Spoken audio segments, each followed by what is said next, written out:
When you're writing that copy, you want to make sure that it positions your ideal client as the hero, not you and not your offer. You are not the hero and your business is not the hero. They're the hero. Why? Because people connect much deeper with stories where they can envision, they can see themselves as the main character overcoming challenges and achieving their goals. Welcome back to the Jasmine Star Show, a place we talk about business, mindset, and today, strategies to take your marketing to the next level. Now, even if you're killing it in the marketing game, I want you to stick with me because we're going to be diving into some fresh, powerful strategies that can take your current marketing efforts. We're going to take it up a notch. But first, I want to read some sweet words from Jay Henchy, who said, listen, if you are a why person, if you have 1,000,001 questions about business, then this podcast is for you. I've been listening to the Jasmine Star Show. I've been a member of Social Curator. She is an out-of-box thinker and a driven entrepreneur. If you're struggling with business, marketing, mindset, then you need to follow this podcast now. Okay, thank you so much for those kind words. Now, let's get back into marketing. Now, I have to just stop here. Reading these reviews makes me feel a little bit uncomfortable because it's like hashtag humble brag.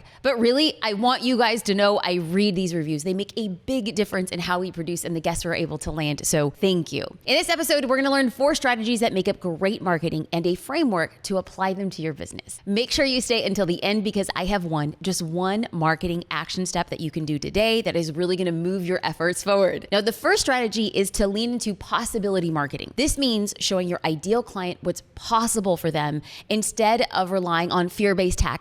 And that comes down to mindset. Possibility marketing starts with the belief that inspiring your audience is more powerful than scaring them. It's about painting a perfect picture about the positive changes and the outcomes that your offer can bring into their lives instead of the negative consequences that could happen if they don't buy from you. And there's actually science behind this. Studies show that people are more motivated to take action when they're feeling positive instead of fearful. When you show people potential for a better future, their brain releases dopamine, that feel-good transmitter, which enhances motivation for change. Now, on the completely opposite side, fear-based marketing, this is going to happen if you don't do this, and the 18 ways that you're going to screw up your kid, the 18 ways that this is the wrong way to lose weight, the 18 ways that only do this for weightlifting.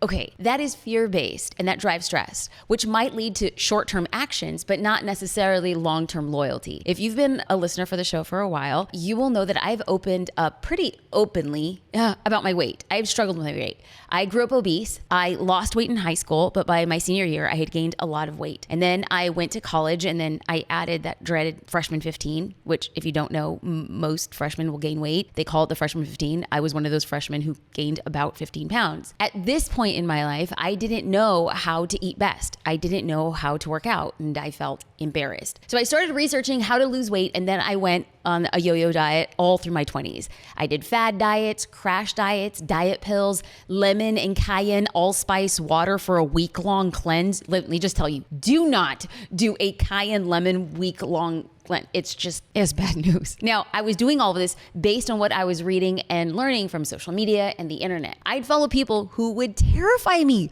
about my weight loss journey. And then I spent a decade hating my body into submission and then worried I wasn't doing enough cardio. I was doing too much cardio. I should only be eating bacon. I should only be eating plant-based. I should swear off eggs. No, I really need to swear off vegetables. I was just a mess. But mostly I was afraid of becoming obese again. In my early 30s, I began to work out regularly. I did blood work. I studied what foods did best with my body. I began to see significant differences in then how I felt. And then 2020 arrived. And 2020, the whole world got turned upside down, as did I. That year, we sold our house. We bought a fixer-upper. We had 24-hour notice that we were placed for adoption with our daughter. We got stuck in another state at the start of the pandemic. We moved into an apartment because we couldn't live in that fixer-upper we had just bought with a newborn. And then the world shut down. And then our renovation timeline more than tripled along with the cost of the project of building out this house. And in a matter of about 16 months, I had put on 16 pounds. And on average, it was about like 1 pound a month. And here's the crazy part. I had no idea how it happened. It just did. It happened slowly. It happened over time. So there I was again, listening to fitness gurus who had me terrified that I wouldn't be able to get my life back on track. And there I was again, embarrassed that I was turning to food for comfort when I was struggling with anxiety, even when I didn't know I was doing it. In 2023, I found a group of health professionals and they took an entirely different approach. They didn't scare me. They taught me. They explained how to hit protein goals. They broke down the benefits of lifting heavy weights. They discussed the merits of intermittent fasting. They created meal planning tutorials that didn't feel like I had to eat a rice cake and pumpkin seeds for dinner. They were so good at what they did. I wasn't scared. I was motivated. I wanted to change my life so I could live longer and better. And I was doing it for my daughter. For the first time in my life, I wasn't running away from the fear of weight. I was running to a hopeful future. And as a special shout out, Dr. Gabrielle Lyon, she stepped in, was listening to her podcast. She's helped me. Adam Schaefer from Mind Pump podcast, like these crew, like these are just people that I've gotten to know and they've helped me see my workouts differently. And so my main intention was I became a mom. I kind of lost my way in regards to taking care of my health. And I thought to myself, if I have one more day with my daughter because of the positive decisions that I was making in my life, then I was going to be okay with this. Okay. So how do you do this? And it might not even be like pertaining to your weight. How do you do this? How do you lean into possibility marketing? Here's a 3-step framework. Step 1, get clear on the transformation you provide. The more specific the transformation, the better. I want you to use stories, testimonials, visuals that highlight and impact your product and the impact it has on others. So I want you to show your audience the journey from where they are now and then where they could be with your help. Step 2, write key messaging around that transformation. When you're writing that copy, you want to make sure that it positions your ideal client as the hero, not you and not your offer. You are not the hero and your business is not the hero. They're the hero. Why? Because people connect much deeper with stories where they can envision, they can see themselves as the main character overcoming challenges and achieving their goals. So let's pause here for a second. When I am watching or listening to the Mind Pump podcast, and when I'm watching or listening to Dr. Gabrielle Lyon, they're not positioning themselves as the hero. They're saying you want to hit your protein goals so that you.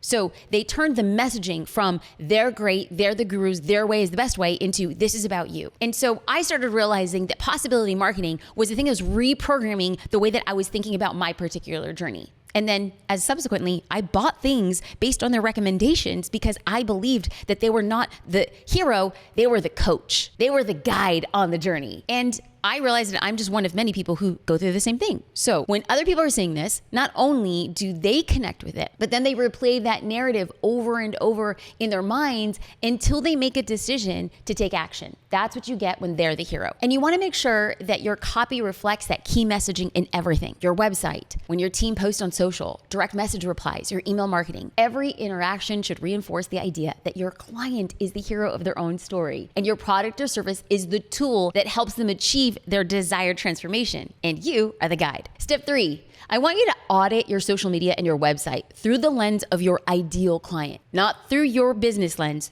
through their eyes. Ask yourself, how do I feel reading this? Like, do I feel excited? Do I feel lit up? Do I feel ready to take action? When you view your content from your ideal client's perspective, you're able to refine your messaging to be in the positive. And that way we can inspire deeper and more inspired action. So we're going to move on to the second strategy to improve your marketing. That's going to be initiating collaborations. So we'll pause. The first step had a couple sub points about how we get into possibility marketing. Now we're in point number 2, and that's with collaborations. So the moment you stop seeing competitors as competitors, but you see everybody as potential collaborators, you open new opportunities more than you could ever imagine. And this is very similar to possibility marketing because this too, it starts with your mindset. Instead of thinking, what if my audience likes them more? Think about what unique value that we can create together that benefits everybody. So instead of thinking, what if they take my customers? You can think, how can we collaborate to expand our reach and attract new clients together? Instead of thinking, what if they outperform me? Think,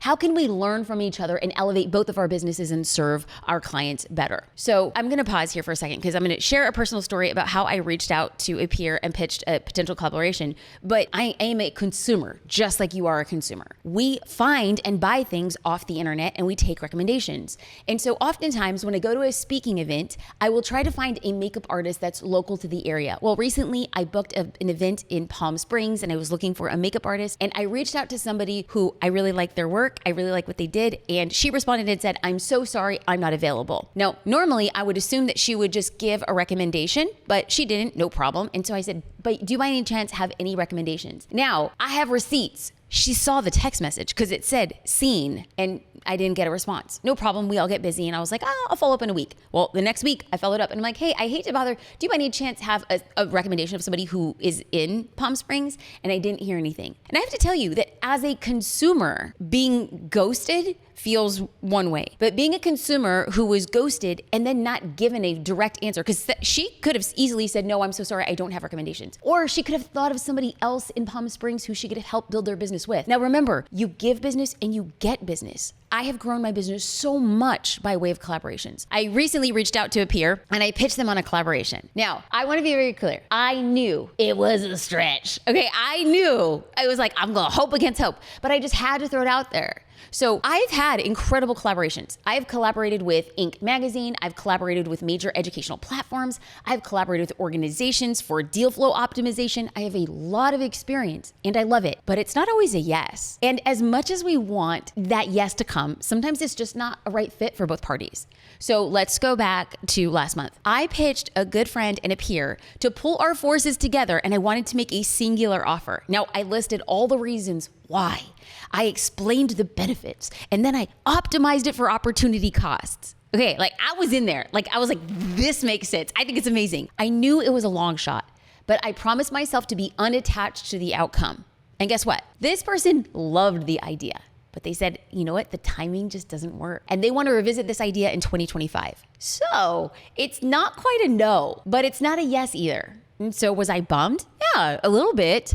But I chose to believe that everything is happening for me. And when the time is right, everything will be better than I'd hoped. So how do you know if somebody is a good fit for a collaboration? Well, here's a little bit of a checklist. 1, do they share the same ideal client? 2, would it be mutually beneficial for everybody involved? And the third question is, are they reliable and professional? So number 4 on the checklist is, do they have a proven track record of success? These are all questions that we're asking, which leads us to number 5. Is their brand compatible with your brand? And finally, number 6, do they have a good reputation? Those are the things we're going to be focusing on. So we're going to talk about possibility marketing. Then we're going to talk about collaborations. Now, the third strategy is to embrace a non-attached innovation and experiments with your marketing efforts. Now, please note that I said unattached or non-attached. I don't even know the proper words that we're using, but no attachment, zero, zilch, nada. I talk about testing a lot because it needs to be talked about. But here's the deal. Marketing your business is public, which can amplify the fear of failure. People are seeing what it is you're doing. They're seeing if it's falling flat. There is a big difference between failing at a private experiment and failing at a public one. I get it. But here's the truth. Experiments lead to innovation. It's how you stay ahead in your marketing. When you allow yourself to experiment openly and then you learn from those outcomes, you're going to expedite your growth. I am always trying new ways to test marketing, and it's not always the fanciest. And it's not like the most edited content that works best.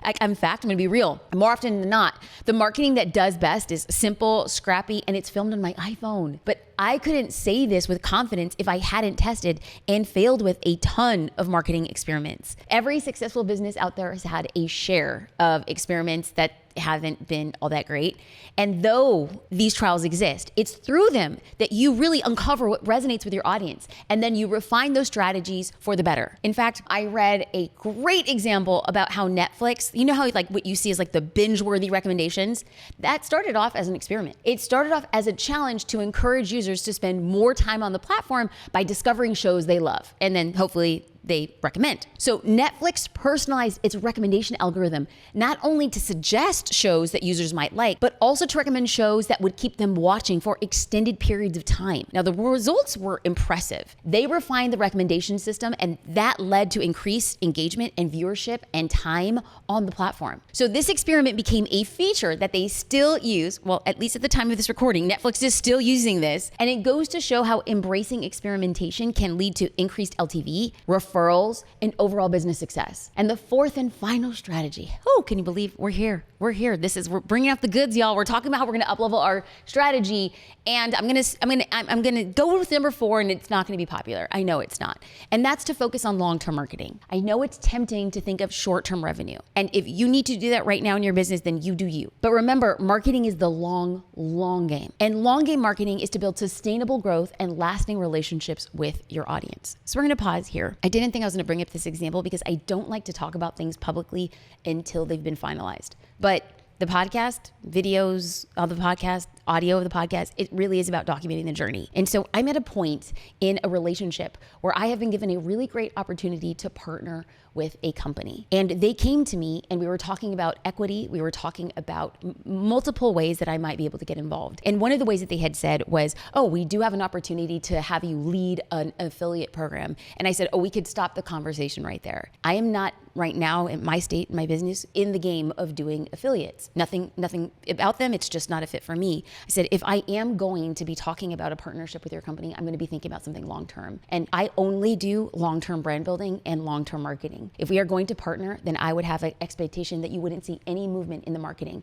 I would be out there creating, doing, and building. But actually having an ROI, I'm going to need 12 months before we even start looking at those numbers. Long-term marketing is the game. Long-term marketing builds trust, and long-term builds likability and knowability.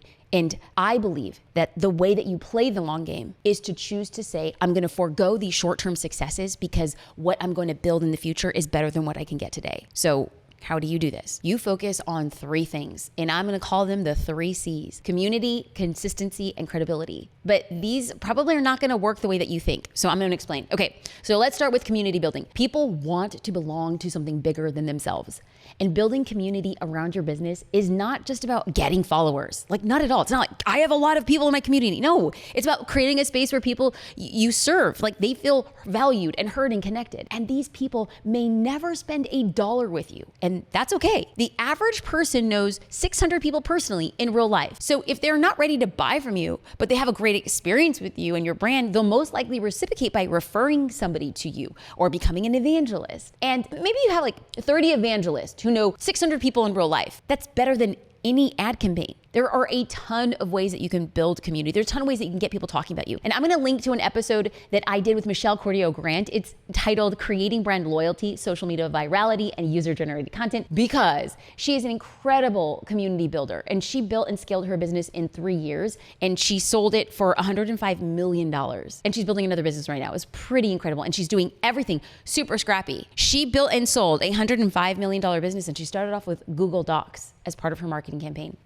So, but first, I want to ask you to ask yourself these 3 questions if you're revisiting how you're going to build your community. First, I want you to ask, how am I, or somebody on your team, facilitating connections among community members? If that's not happening, this is going to be an incredible growth lever. The president of Social Curator and our content director are in our private community every day looking for ways to connect members with each other, respond to their questions with really great content, and foster relationships with monthly challenges. It's not about the business, but the community that the business offers. Now, the second thing to ask is, what ways can I ensure that my community remains inclusive and welcoming to new members? And third, what feedback mechanisms, what are the systems that I can put in place to ensure that my community feels heard and that their input is acted upon? So our head of customer success keeps track of feature requests and commonly asked questions. For example, our head of customer success informed our content director that people were asking for a deep dive resource on how to use ManyChat for chatbot marketing. Because she was keeping track of this data, the team was able to make an informed decision about what action plan to create. Now, once it's created and it's added to our content library, our head of customer success is going to email every single member who made that request to personally let them know that the content is ready and waiting for them on the inside of Social Curator. The first C of long-term marketing was community. Now we're going to move on to the second component of long-term marketing strategy, which is consistency. Now you might be thinking, okay, Jasmine, I know I need to show up consistently. You say it all the time. And that's true, you do. But I'm talking more about than just frequency. I'm talking about consistency is also maintaining a cohesive voice, delivering consistent quality, and providing a unified experience across all their touch points, all your touch points with them.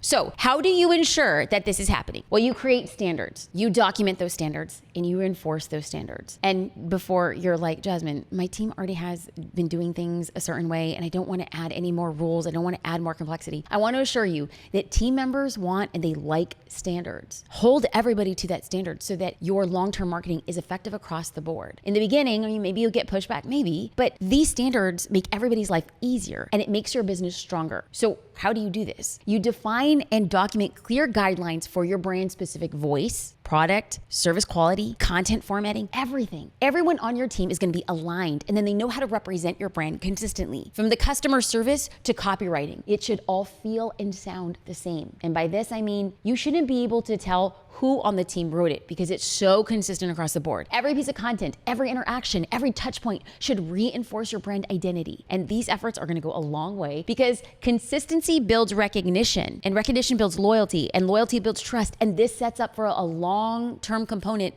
of marketing. Now, we're gonna get to the third C. So we went through the first and second C, and the third C is gonna be credibility. And credibility builds trust. And trust is the foundation of long-term relationships. So what does that exactly mean to be credible? It means you're delivering on your promises. It means you're being transparent. It means you're maintaining those high standards we talked about being genuine and authentic with your audience. I can never forget the fact, and you know what, I probably mentioned on the podcast before, but it deserves to be said again because the social curator platform crashed and people couldn't log in. This was 2019, and it was on a weekend, and I was out of town, and I didn't know how to fix it, and I had to go into a Facebook group, and I just had to say, I am so sorry this is happening. It was embarrassing, but if people were going to be upset, I wanted them to know the truth. I wanted to hear it from me directly. Now, being transparent allowed me to connect with the members, and they were so gracious, and they felt like they could trust me more because I owned it. We made a mistake. Our platform crashed. I'm committed to making it better.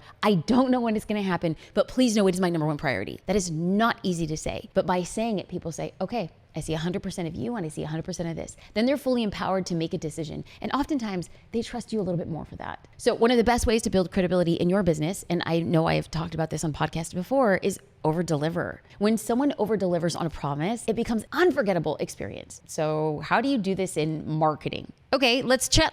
3 ideas to over-deliver in your marketing. First, you can build credibility, do this in a big way, is to go behind the scenes. Not just like, oh, hey, here's my workspace, come spend the day with me. Those are fine, but I'm talking about behind the scenes. By sharing what you're learning, what you're doing, what you're creating while you're in the trenches. If you have listened to more than a few episodes of this podcast, you might have heard my quarterly episodes, we call them bricklaying episodes, where I do this. I'm gonna link them in the show notes for you because they're the most loved episodes because I share real-time experiences and challenges and exactly what I'm doing virtually in real time to get my business to the next level. And when you do this, as a bonus, this type of content shows your audience how you're leveling up and continuously learning to serve them better. And it's resonating with you, and I'm gonna link them in the show notes. You really should check them out because the feedback has been amazing. You doing the same thing for your audience is gonna be incredible. So the second way is to offer some free resources that don't have a pitch. You're gonna give away content, you're gonna give away information and then not pitch. So I just did a 3-part series for 7-figure entrepreneurs,